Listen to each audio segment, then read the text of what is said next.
আমরা সবাই অবগত কি ঘটেছে এবং আমরা সবাই এই ব্যাপারে সোচ্চার। আমরা কি করতে চাই, কি বলতে চাই, ওই চাওয়া পাওয়ার মাঝখান থেকে আজকে আবেগের বহিঃপ্রকাশ। আমরা কি চাই? আমরা চাই শিশু ধর্ষণ সহ সকল ধর্ষণ ও নারীদের প্রতি সহিংসতার মামলা দ্রুত নিষ্পত্তির জন্য বিশেষ ট্রাইব্যুনাল গঠন করা হোক। অপরাধীদের সর্বোচ্চ শাস্তি নিশ্চিত করা হোক, যাতে অন্যরা এই ধরনের অপরাধ করার আগে একবার না 10 বার ভাবে। একই সঙ্গে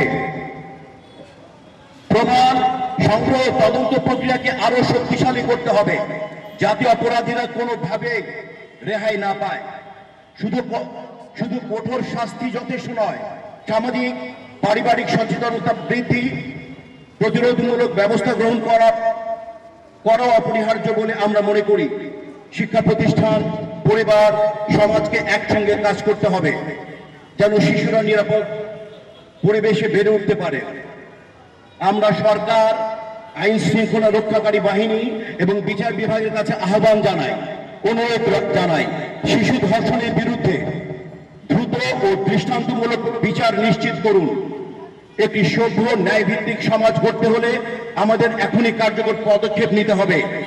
আজকের শিশু আগামীর অবলম্বন, তাই সকল শিশুর নিরাপত্তা নিশ্চিত করাই হোক আমাদের অঙ্গীকার। আপনাদেরকে অসংখ্য ধন্যবাদ।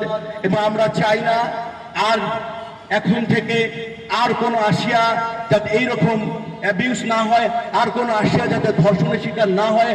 আমরা যারা যেখান থেকে পারি, আমরা যাদের মধ্যে মানবতা বোধ আছে, তারা জাগ্রত থাকি।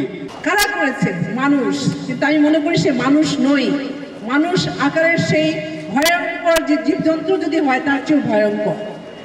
আমরা নিন্দা জানাচ্ছি, প্রতিবাদ করছি যে অতি শীঘ্রই যেন তাকে ধরে আপনার দৃষ্টান্তমূলক শাস্তি দেওয়া হয়।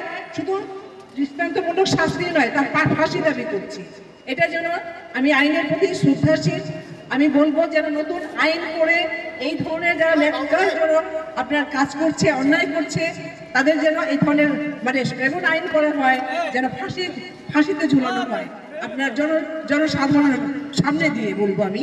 কারণ যদি একজন দুইজনকে এভাবে ফাঁসিতে ঝুলানো যায়, আমি মনে হয় যে পরবর্তীতে এই ধরনের ন্যাক্কারজনক কাজ করবে না, সাবধান হয়ে যাবে যারা এই হানা বলবো যে আপনার